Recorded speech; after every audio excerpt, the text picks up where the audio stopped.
Say 3, 2, 1, hit it. 3, 2, 1, it's going. Hey, this is Mike. I'm demoing this electronic hold-down little drill. You hit the switch, it locks it. I mean, it locks it.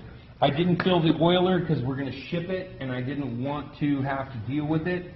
So, but I'm going to oil it by hand. I'm going to fire it up. I'm going through 1/4-inch plates.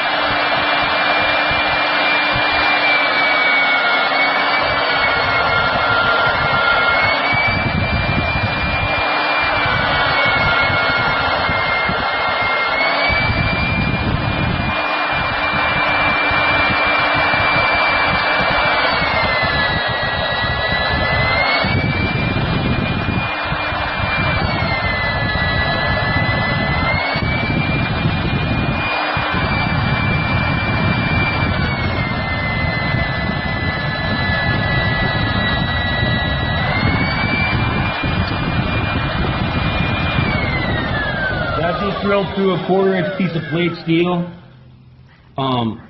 very quickly, and there's your windings from it.